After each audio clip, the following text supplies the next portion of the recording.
호텔신라 이부진 대표를 비롯해서요, 네로라는 재벌들이 모두 만나고 싶어하고 또 만날 수밖에 없는 사람이 있어요. 누굴까요? 왜 그럴까요? 혹시 현대판 신데렐라 스토리의 최고봉 누가 생각나요? 11살 때부터 거리에서 과일 행상을 하던 가난한 소녀가 세계 최고의 모델로 성장하고요, 세계적인 재벌의 아들과 만나서 사랑에 빠지고, 이런 드라마틱한 스토리의 주인공이 오늘 주제에 들어있어요. 이 얘기는 뒤에 설명하기로 하고요. 근데 그 남자가 얼마나 재벌인데? 세계 최고의 부자가 누구죠? 아까 그 모델 남편의 아빠, 작년 말 테슬라의 일론 머스크를 제치고 세계 1등 부자가 됐죠. 보유 자산 230조 원이 넘는.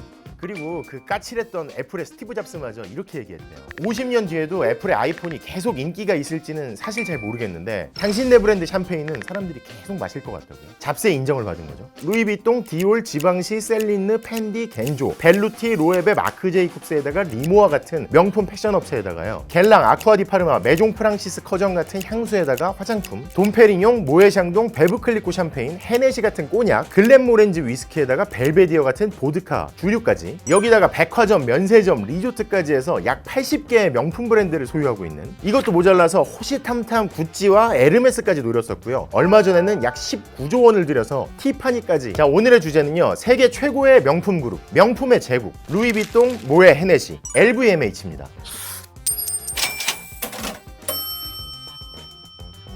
자, 아까 그 신데렐라 스토리로 다시 돌아가서요, 러시아 니즈니노브고로드라는 곳에서 구소련 시절에 태어난 소녀가 있었어요. 2살 때 아버지가 가족을 떠나서 아주 가난한 상태로 살았고요, 심지어 동생은 뇌성마비와 발달장애 진단을 동시에 받아가지고 10살을 못 넘길 거다, 이런 얘기를 들었었죠. 엄마는 과일 행상을 했는데 형편은 늘 어려웠고요, 아빠가 떠나고 심지어 만나는 남자들마다 다 못됐어요. 힘든 엄마를 도와주겠다고 11살 때부터 과일 행상을 같이 했는데, 학교에 가면 애들이 가난하다고 놀리고 행상한다고 놀리고 동생 아프다고 놀리고 친구도 없고, 심지어 나중에 뭐라고 했냐면, 나는 어렸을 때 어떻게 웃는 건지 어떻게 웃는지를 몰랐다. 아무튼 그랬는데 그녀가 17살 때 남자친구의 제안으로 모델 아카데미에 등록합니다. 행상에서 모은 데다가 남친이 보태준 돈을 합쳐서 겨우겨우요. 그런데 인생이 바뀌기 시작합니다. 에이전트의 눈에 들어서 파리에 가게 돼요. 거짓말처럼 금세 모델이 되죠. 나중에는 캘빈 클라인의 전속 모델로 전 세계의 이름을 떨치게 되는, 그녀가 바로 한 번 보면 그 푸른 눈을 영원히 잊을 수 없다는 전설의 모델 나탈리아 보디오노바입니다. 아무튼 이분이 모델이 돼서 19살에 영국 귀족과 결혼해서 아이 셋을 낳고요, 이혼해요. 그러다가 나중에 LVMH 회장 아들과 만나서 사랑에 빠져서 아이 둘을 더 낳고 결혼을 했어요. 그래서 이번 편에 말씀드리는 거고요, 제가 좋아해서 설명이 좀 길었습니다. 아무튼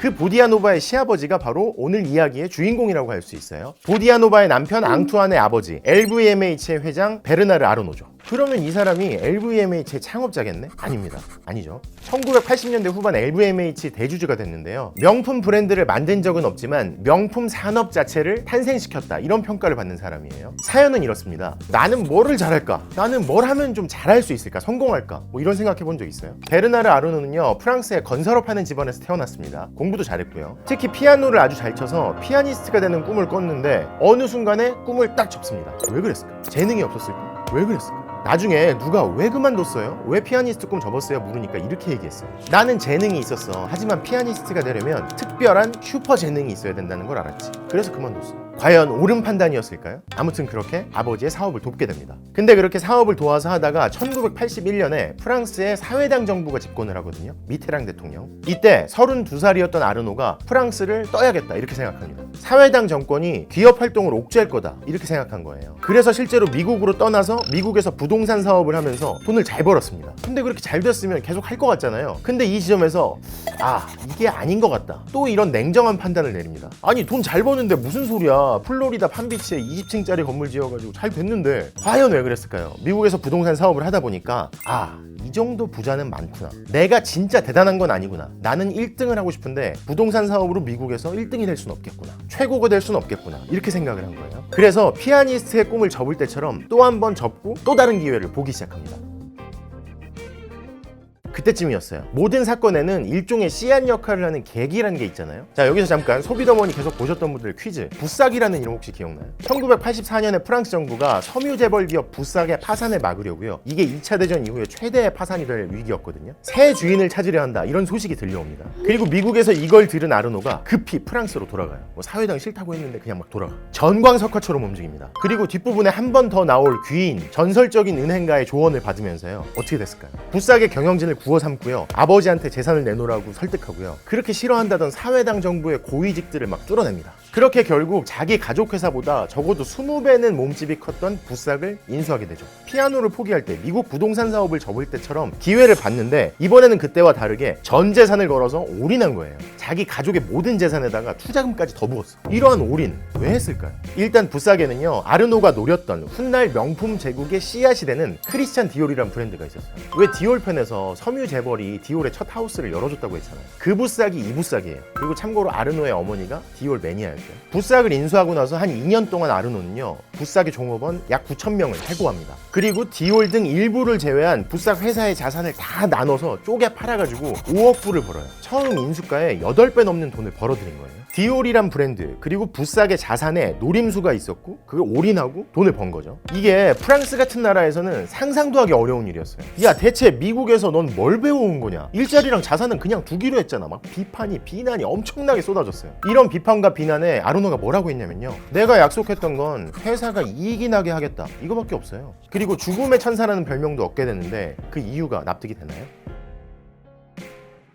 아무튼 그렇게 디올이라는 브랜드를 얻었고, 그럼 나머지 브랜드들은 어떻게 했느냐? 우연히 기회가 찾아오면서 일이 시작됩니다. LVMH, 루이비통, 모에, 헤네시는요 4개의 가문이 만든 기업이 모태가 된 건데요, 간략하게 설명하자면 루이비통의 비통 가문, 모에가와 샹동과의 결혼으로 만들어진 샴페인의 모에 샹동, 그리고 꼬냑 만드는 헤네시 가문, 이렇게 4가문인데 맨 먼저 샴페인 만드는 모에 샹동과 꼬냑의 헤네시 가문이 합쳐집니다. 모에 헤네시, LVMH의 MH 뒷부분이 만들어진 거죠. 둘 다 주류 회사니까 둘을 합치면 이익도 높아지고 유통망에도 도움이 될 거다, 이런 계산이 있었어요. 아시아 시장도 한번 노려보자, 이런 계산도 있었고요. 실제로 모에 헤네시로 합쳐진 다음에 매출이 20년 동안 약 3배 이상 뛰었고요. 전 세계 꼬냑 시장의 20%, 샴페인 시장의 15%를 얻게 됐죠. 아시아 시장에서도 헤네시가 1등 꼬냑이 됐고요. 그러면 MH는 알겠고 LVMH의 LV, 루이비통은 언제 붙었냐? MH에서 모에, 샹동, 헤네시 가문의 지분이 너무 적었어요. 약 22% 정도? 그래서 누가 우리 회사 지분을 적대적으로 인수해가지고 회사를 뺏어가면 어떡하지?